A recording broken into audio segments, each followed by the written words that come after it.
কোরআনের বাংলা অর্থ কি শুনে যাও, বাংলায় কি বলছে শুনে যাও, একটা লাইক করে দিও। এরাই তারা যারা পথের বিনিময়ে পথভ্রষ্টতা কিনেছে, তাই তাদের ব্যবসা তাদের কোন লাভ করেনি এবং তারা পথপ্রাপ্ত হয়নি। তাদের উদাহরণ সেই ব্যক্তির মতো যে আগুন জ্বালালো, কিন্তু যখন আগুন তার চারপাশের সবকিছু আলোকিত করে দিল, তখন আল্লাহ তাদের আলো কেড়ে নিলেন এবং তাদেরকে অন্ধকারে রেখে দিলেন, যাতে তারা দেখতে না পায়। তারা বধির, বোবা এবং অন্ধ। তাই তারা আর সঠিক পথে ফিরে আসবে না। অথবা তাদের উদাহরণ আকাশ থেকে আসা ঝড়ের মতো, যার মধ্যে অন্ধকার, বজ্রপাত এবং বিদ্যুৎ রয়েছে। তারা তাদের মুখে আঙ্গুল দেয়। তাদের কান বধির, বজ্রপাতের ভয়, মৃত্যুর ভয়।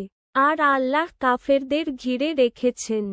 বিদ্যুৎ তাদের দৃষ্টিশক্তি প্রায় কেড়ে নিতে পারে। যখনই এটি তাদের জন্য জ্বলে, তারা তাতে চলাফেরা করে, এবং যখন তাদের উপর অন্ধকার আসে, তারা স্থির থাকে। আর আল্লাহ ইচ্ছা করলে তাদের শ্রবণ শক্তি এবং দৃষ্টিশক্তি কেড়ে নিতে পারেন। নিশ্চয়ই আল্লাহ সবকিছুর উপর ক্ষমতাবান। হে মানবজাতি, তোমাদের পালনকর্তাদের উপাসনা করো, যিনি তোমাদের এবং তোমাদের পূর্ববর্তীদের সৃষ্টি করেছেন, যাতে তোমরা তাকওয়া অর্জন করতে পারো। যিনি পৃথিবীকে তোমাদের বিছানা এবং আকাশকে ছাদ করেছেন। আর তিনি আকাশ থেকে বৃষ্টি বর্ষণ করেন এবং তোমাদের জন্য ফলমূল উৎপাদন করেন। অতএব তোমরা জেনে শুনে আল্লাহর সাথে অন্য কাউকে সমকক্ষ করো না।